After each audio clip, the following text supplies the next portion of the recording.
So these people are just pawns in a game, in a way, genetic pawns in a game. They're just kind of shells to play out this agenda with invisible light. I mean, some batches are better than others, of course. So if you look at the principle of the Trojan horse, the symbol of the Trojan horse, coming into a society and not seeming to be what it is, though taking it over, and you put that on the face, well, you've pretty much got symbolically what we're talking about here. People send me pictures from around the world and stuff that they find on the internet and elsewhere, which have a kind of reptilian feel about them. I'm not saying these are reptilian eyes, it could be a trick of the light, but I've used it because it gives an indication of the number of people that have told me this all around the world, from all walks of life, how they've seen people shift from a human to a reptilian state, and especially the eyes are the first to go. They describe how the pupils become reptilian. And interestingly, a great friend of mine has an associate who, I don't agree with it, but he's been doing a research project to develop iris scan technology, and it led to him looking very deeply into 2,300 eyes. And he said he knew nothing about what I'm saying, probably never heard of me. And he said to my friend, the amazing thing was that about 4% appeared to be of reptilian type and appearance. And that is a recurring number, in my research anyway. 4–5% seem to be of this hybrid nature. So these people are reptilian hybrid human reptilians. And you look at the eyes, but behind the eyes are something else. You find that this stuff I'm talking about is absolutely in your face when you bring it from the subliminal to the conscious. The oldest form of religious worship in the world has been taken back 70,000 years to an area of the Kalahari Desert in South Africa, and it is worship of the serpent or worship of the snake. And that same theme can be found all over the ancient world, of this hybrid race. In 1850, an English guy called Layard found tens of thousands of clay tablets in what we now call Iraq, which were buried, it is estimated, around 2000 BC.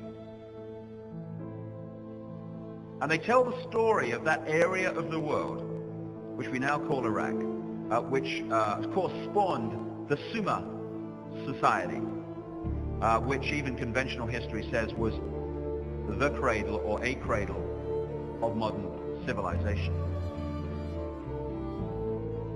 And these Sumerian tablets that increasingly have been translated and books written about the translations talk about how this race of gods, which the tablets call the Anunnaki, which apparently in Sumerian translates as those who from heaven to earth came, not only brought great knowledge to that area of the world,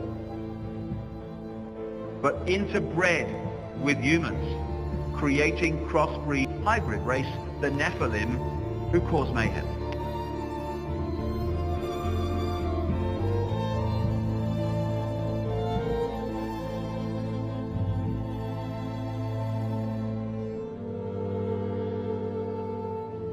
And of course, not far, just down the road really, was Egypt, which again was a society far ahead of its time.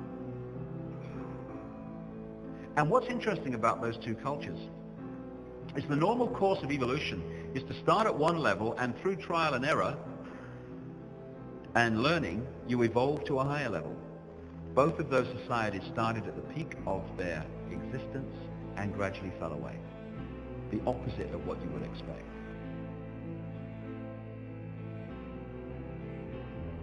This is the true origin to the idea of the divine right of kings, the divine right to rule by your bloodline. And this does not relate to any earth race, because this particular genetic structure works through all races, particularly the white race, which is why the white race has taken the world over. And this is why also the ruling families of the world, be it the European aristocracy, the royal families, the Eastern establishment families of the United States that run that country, This is why they have always incessantly interbred with each other. It's about holding a genetic structure, which those at the top of that pyramid know all about, and they know who they are. And in the Sumerian tablets, they actually taught, remember, 1850 they were found, 2000 BC apparently they were buried, but they tell the story going back way before 2000 BC. They talk about how the first interbreeding between these gods and humanity was done by what we call today test tube method. Excuse me? We would think that was ludicrous according to official history, and in 1850 it would have sounded completely lunatic, except we're doing it now. And all around the world, like I say, you find this same recurring theme of gods interbreeding with humanity.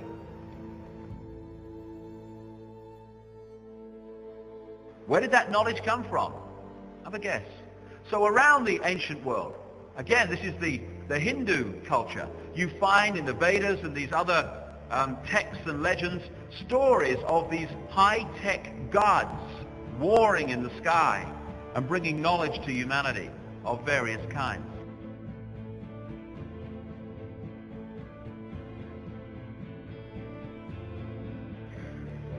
The elite of that ancient time had, and the elite of modern times also have. One key area of knowledge that this elite have held all this time is the true nature of the sun. All through this period we're talking about, there have been two levels of knowledge in everything. If you read the religious texts, like the Bible and other religious texts, as an initiate of numerology, of the Illuminati codes, etc., you read the text in a certain way and you see what it's really symbolically saying. If you're not initiated into that knowledge, and most people aren't obviously, you read the same text and you are encouraged to take the symbolic literally. So, the same piece of text can be a means of passing on knowledge through initiates and creating prison religions and prison histories for the masses. And in the ancient world, the sun was the same, so is today. The mass of the people focused on the sun because of its obvious effect on their daily lives, their crops, their lives, heat, warmth, light. But at that level of initiation, which had been passing on this ancient knowledge, they knew the sun was far more than that. They knew that the sun was and is still an incredible generator of energy that is affecting life on Earth second by second. And that these cycles of emissions of energy from the sun can be predicted very precisely, the sun cycles. And at their peak, some of the energy that's projected from the sun and comes to the earth on the solar wind has taken out computer systems, has taken out power systems. I would suggest that if we stay only at the level of the five senses, then we're not going to get truly what is going on. Because I say this, look at it. This world has been changing and is changing so rapidly in terms of all different aspects of this control system, the way they manipulate education, manipulate wars, put in the people they want as presidents, give us all this shite through food and drink, control the media, manufacture the global warming scam, big pharma, and 9/11 and all that stuff. And it's coming in such a coordinated way. So if we are going to think that this situation that we're seeing unfold goes back to a few men and women in dark suits or whatever sitting round a table saying what's our next move, we are clearly massively missing the point. So yes, of course, on one level it does manifest as dark suits sitting round a table discussing the next move, but that's still the play-out world of this conspiracy. It's not its origin. It goes beyond them into the advisors in the shadows, the Mandelsons in this country. Peter Mandelson, if he's not manipulating, he gets withdrawal symptoms, that man.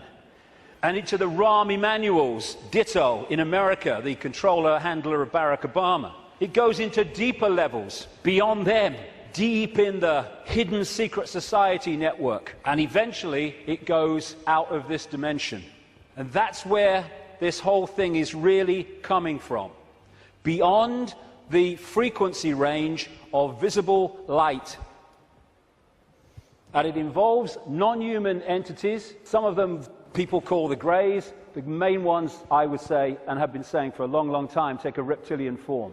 They operate outside. They can come into visible light. But in terms of the reptilian part of this, they can't stay here for that long. So people say, why don't they just come and take over? Because they can't. Or they would.